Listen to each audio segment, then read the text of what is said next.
Bonjour à toutes et à tous, nous nous retrouvons aujourd'hui pour une nouvelle interview avec notre invité du jour dans les locaux du COMS Bellecroix. D'ailleurs, on les remercie de nous accueillir pour cette interview. C'est monsieur Ousmane Niabali. Comment ça va?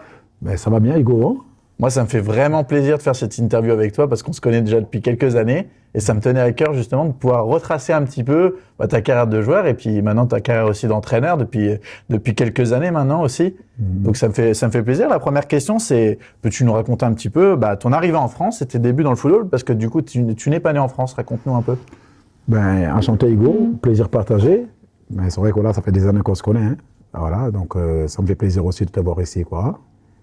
Moi, écoute, moi, je suis arrivé en France à l'âge de 13 ans, donc en 1993. Donc, à la base, je ne suis pas venu ici pour le football. Donc, mon père était footballeur professionnel qui était déjà depuis 84 ici en France. Donc, avec ma mère et mes deux frangines, on est venu le rejoindre. Donc j'avais 13 ans. Donc, le départ du Sénégal compliqué, parce que bon, tu quittes quand même l'Afrique, tu arrives ici en France, donc le barrière de la langue. Donc, et puis, voilà, il fallait quand même s'inscrire à l'école. Et puis, j'ai commencé le foot à l'âge de mes 16-17 ans. Voilà, donc j'ai commencé vraiment en cadet, voilà, donc à la SPTMS, voilà, où j'ai débuté le football là-bas, quoi. Mais bon, au Sénégal, j'avais déjà joué auparavant, hein, mais bon, on va dire c'est football de rue, quoi, mais pas d'école de foot. Et puis, j'ai commencé au petit MS à l'âge de 17 ans, à cadet. Et ton papa, il jouait dans quel club professionnel? Voilà, mon papa, lui, il était à l'US Gorée, au Sénégal. Voilà, il était en équipe nationale aussi, cadet, junior et puis senior. Et puis malheureusement, quand il est arrivé ici, il a fait un passage au FCMS où voilà, il s'est blessé. Après, ça n'a pas trop marché. Après, un peu à Paris et à Monaco. Et bon, après, il n'a pas eu la carrière qu'il devait avoir, quoi, avec les blessures, quoi. Donc après, il a dû mettre terme à sa carrière. Et pour ça, il s'est installé sur Metz. Et on est venu le rejoindre ici après, quoi. Moi, il est arrivé en même temps que Jules Bocandé, quoi. C'était la même génération. Ils ont joué ensemble au Sénégal. Ok. Voilà. Et puis bon, après, il nous a fait venir ici. On est venu le rejoindre ici, quoi. Voilà, quoi. Donc moi, je suis pas venu pour le football, contrairement à d'autres copains qui sont venus ici via des centres de formation, quoi. Ok. Voilà. Et puis, voilà, j'ai commencé à 17 ans, voilà, au petit MS. Voilà, cadet. Première année, deuxième année, bon, en junior. Et en même temps, junior, donc Jean-Luc Toussaint, mon premier coach senior à la SPTT, m'a fait commencer avec les seniors. Donc dans le temps, c'était en DHR, division honneur régionale, voilà, où j'ai fait pratiquement 6 mois avec eux. Et l'année d'après, donc la RS Magny est venue me chercher, donc Jérôme Savary. Donc voilà, donc je suis parti là-bas, donc j'étais encore junior. Donc j'ai commencé à la RS Magny, donc on était en U21, donc ça s'appelle maintenant les U21, quoi. Donc c'était Alsace-Lorraine, donc il y avait 7 Alsaciens et 7 Lorrains. Après, en même temps, j'ai fait des matchs avec l'équipe B, la réserve. Et puis, je suis monté avec l'équipe senior, où j'ai fait pratiquement 2 ans, mais des belles saisons là-bas, à RS Magny. Voilà, club vraiment familial. Et puis, bon, il y a F. Algrange qui est venu me chercher. Et à Magny, juste je te coupe, à Magny, il y a des joueurs qui t'ont un peu marqué, que tu te rappelles un petit peu, avec qui tu as pu jouer? Oui, à Magny, à Magny, on avait François Schmitt, paix à son âme, qui nous a quittés il n'y a pas de temps. Voilà, un joueur, mais franchement exceptionnel. Voilà, mais je l'avais déjà côtoyé au petit MS. Et puis bon, quand je suis arrivé à Magny, voilà, François Schmitt, on avait des joueurs comme Greg Schill, voilà, notre ancien capitaine, un joueur vraiment exemplaire. Et puis un coach qui m'a vraiment marqué, Jérôme Savary, quoi. Voilà, on va dire deuxième coach que j'ai eu en tant que senior. Voilà, qui m'a beaucoup appris, quoi. Voilà, et puis j'ai tourné la page Magny. Bon, Mouss Malek est venu me chercher. Bon, Mouss Malek, qui est actuellement à l'APM depuis voilà.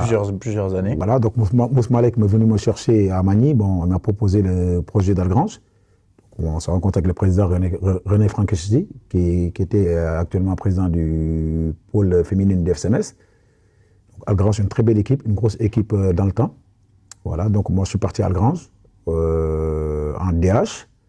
Voilà, donc avec une grosse équipe, donc il fallait venir batailler pour s'imposer, quoi. Bon, j'étais encore jeune. Et puis j'ai vécu des très belles saisons à Algrange. Je suis resté 8 ans.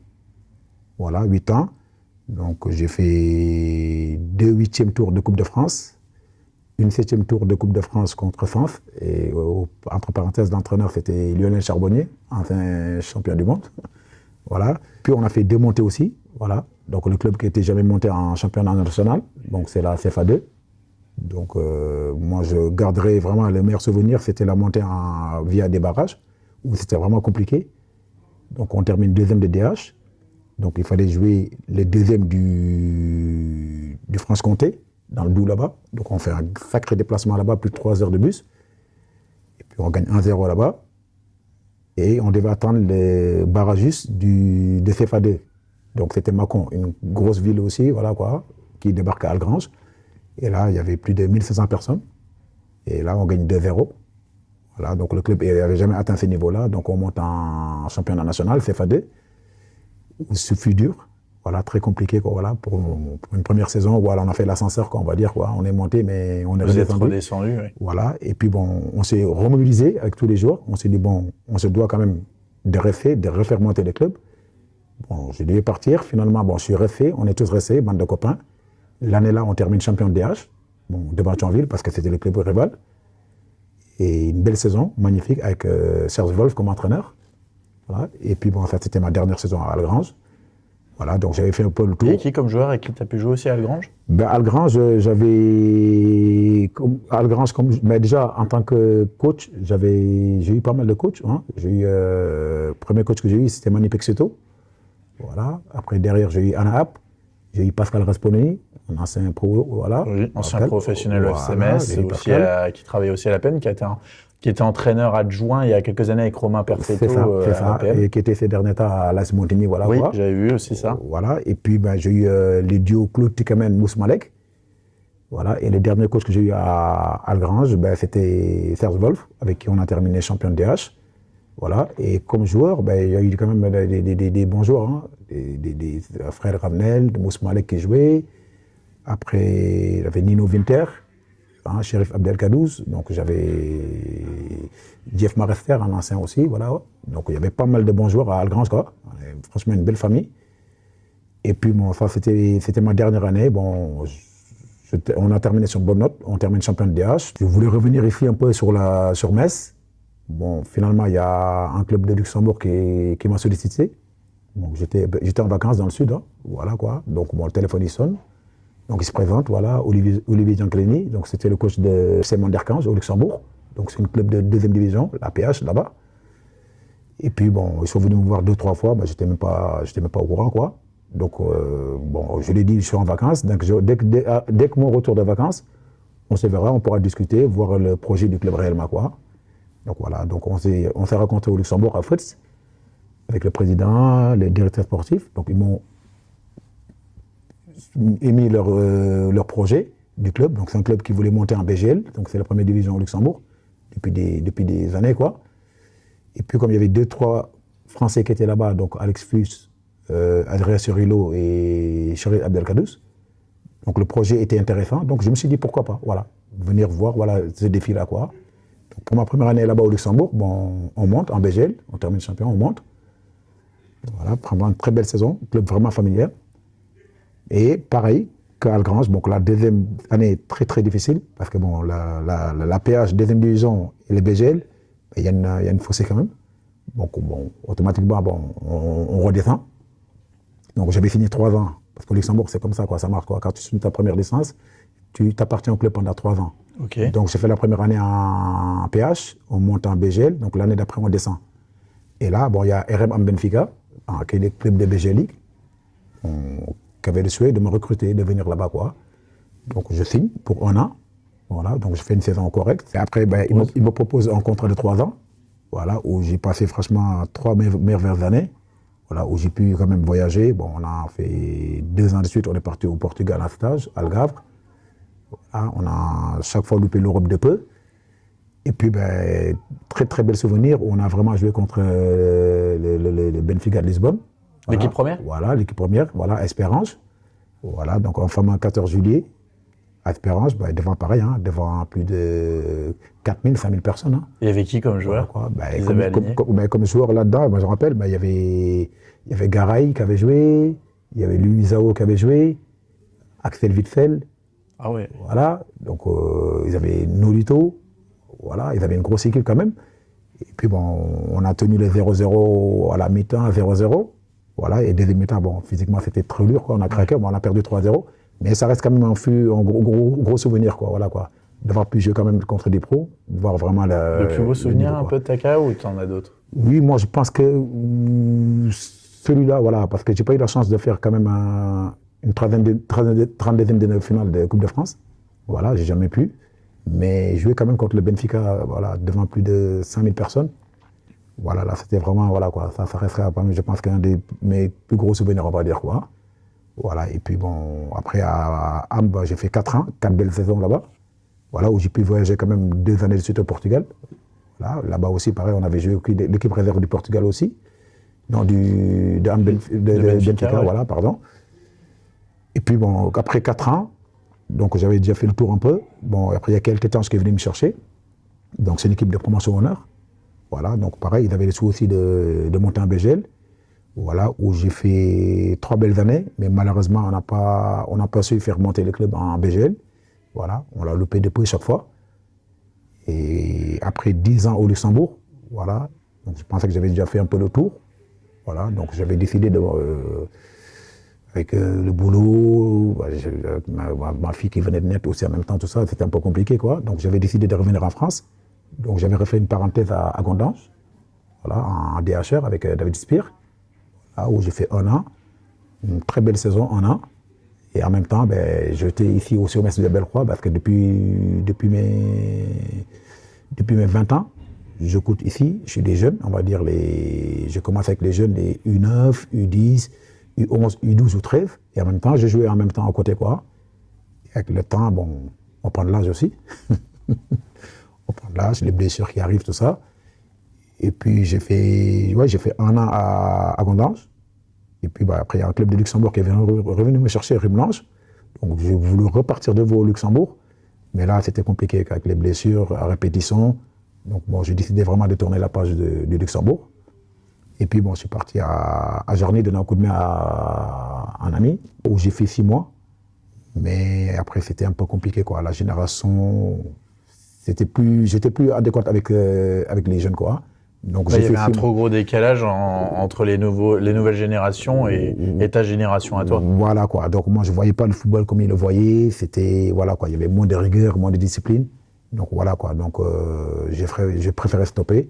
Et là, j'ai terminé ma carrière de football là. Ok. Tu as répondu à pas mal de questions déjà en avance. C'est pour ça que je t'ai pas coupé. Franchement, c'était vraiment intéressant. D'accord. Donc, c'est surtout comment après s'est passé un petit peu la transition où tu as arrêté de jouer et tu t'es dit maintenant je vais que coacher. Comment ça s'est passé? C'est quelle année? C'est après que tu as fini à Jarny?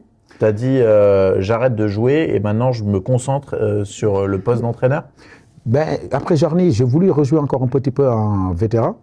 Donc c'est ça que j'ai fait ici au CMS Bellecroix. Ouais, mais en tout cas pour la page senior. Voilà, pas senior, non. Après Jarny, je me suis dit j'ai déjà fait le tour. Donc je vois que les générations sont plus pareilles. Donc il y avait pratiquement des 10 ans ou voire 12 ans d'écart entre les générations et notre génération, nous. Et donc je prenais plus de plaisir. Donc voilà, au moment du moment où on prend plus de plaisir, on s'est dit bon voilà quoi, donc il faut arrêter quoi. Donc voilà, donc j'ai arrêté. Bon, je suis parti quand même avec les vétérans à Bellecroix ici au CMS, où 2 ans de suite on a gagné la Coupe des vétérans, où j'ai passé deux belles saisons on va dire. Voilà, et après pareil quoi, avec le dégoût, plus la motivation. Et là, j'ai décidé d'arrêter tout complètement, quoi. Donc, à 46 ans, voilà, j'ai décidé de raccrocher définitivement tout, quoi. Voilà, de plus jouer et de vraiment consacrer sur le coaching, quoi. Voilà, donc en même temps, bah, j'ai les gamins, j'ai les U13 ici. Ça fait maintenant 5 ans que j'ai les U13. Et en même temps, j'ai aussi les seniors. Voilà, donc ouais, justement, c'était ma prochaine question. C'était après le Covid, du coup, depuis 2020. Tu as connu plusieurs montées consécutives avec les seniors qui étaient en D4. Je me rappelle parce que moi j'avais dépanné un petit peu avant qu'il y ait le Covid. On était en D4 au moment-là, il y a eu le Covid qui s'est passé. Ensuite, bah, du coup, tu as repris l'équipe. Parce qu'avant, c'était Saïd qui s'occupait des seniors. Oui. Et du coup, bah, tu as connu plusieurs montées. Et là, vous êtes actuellement en D2, c'est ça, dans le même groupe d'ailleurs que la Max, que l'US Argancy, etc. Et quelle est ta vision du coaching, tes objectifs un peu pour la suite? Ça sera la question d'après, les objectifs, mais ta vision du coaching en général, qu'est-ce que tu gardes de toutes ces années avec ces montées consécutives? Et du coup, les différents joueurs que tu as pu avoir. Franchement, je garde des très bons souvenirs. Parce qu'à la base, je n'étais pas prévu pour prendre des seniors. Bon, j'ai coaché depuis mes 20 ans chez les gamins. Et l'anecdote, c'est mon père qui devait prendre l'équipe. L'ancien président qui était là, c'est M. Doumbé Traoré. Donc avec mon papa qui était coach ici auparavant, qui avait déjà coaché ici le COMS Bellecroix. Et malheureusement, le papa est tombé malade. Donc voilà, tombé malade, donc il n'a pas pu prendre cette fonction-là. Donc le président me demande de le faire juste à la reprise, quoi. Le mois de juillet, de pré-saison, et il trouvera un autre coach à la reprise, quoi. Donc j'accepte de donner un coup de main, de faire la reprise.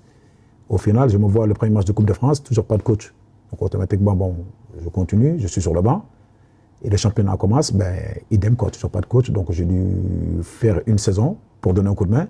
Donc la saison-là, la fameuse saison, comme tu dis, voilà, en D4. Donc voilà, où on monte. Voilà. L'année d'après, rebolote, toujours pas de coach.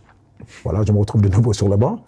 Et là où on fait un championnat, mais vraiment exceptionnel, en D3, où on est invaincu, où on fait 19 victoires et un match nul, plus de 15 points d'avance sur le deuxième, qui était à l'époque Mézières.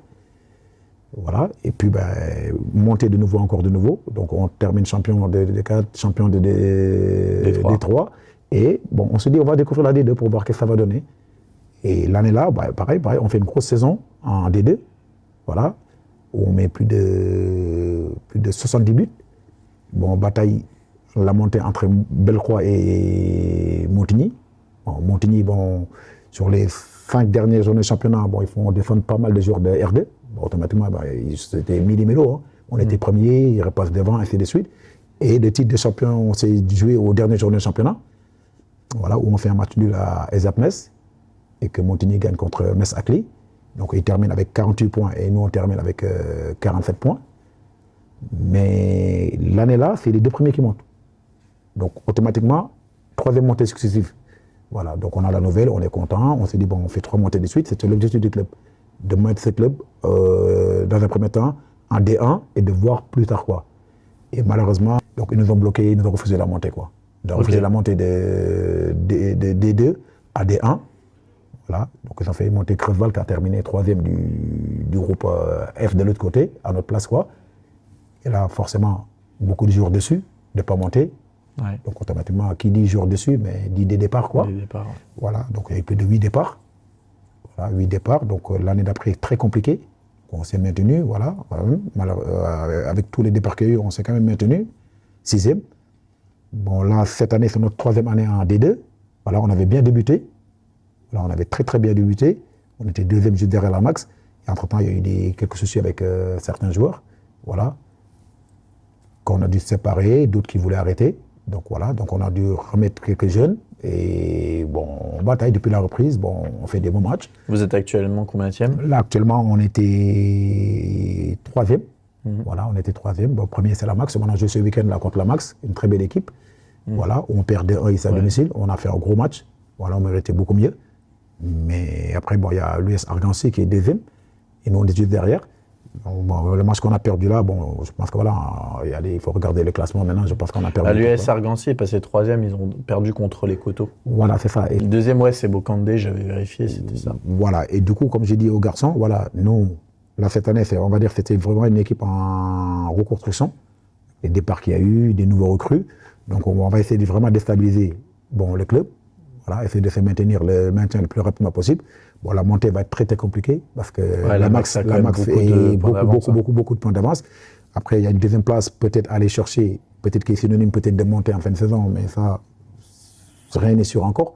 Mais comme je dis à mes joueurs, on va déjà essayer de se maintenir le plus rapidement possible. Voilà, parce que c'est une équipe vachement jeune, manque d'expérience. Comme ce week-end, c'est un match qu'on fait contre la Max qui a quand même beaucoup de jours d'expérience. Donc voilà, il nous reste 8 journées de championnat. Voilà, donc on va essayer de chercher le maintien le plus rapidement possible. Avec les 18 qui montent l'année prochaine, essayer de voir l'année prochaine, pourquoi pas essayer d'aller chercher la la montée en D1, quoi. Ça, c'est le souhait du club, quoi. Voilà. On s'était dit sur les 5 ans, essayer de faire monter le premier en D1. Et c'était chose faite, voilà, jusqu'à ce qu'ils nous bloquent la montée. Donc là, je pense que psychologiquement, c'est très, très dur pour les joueurs.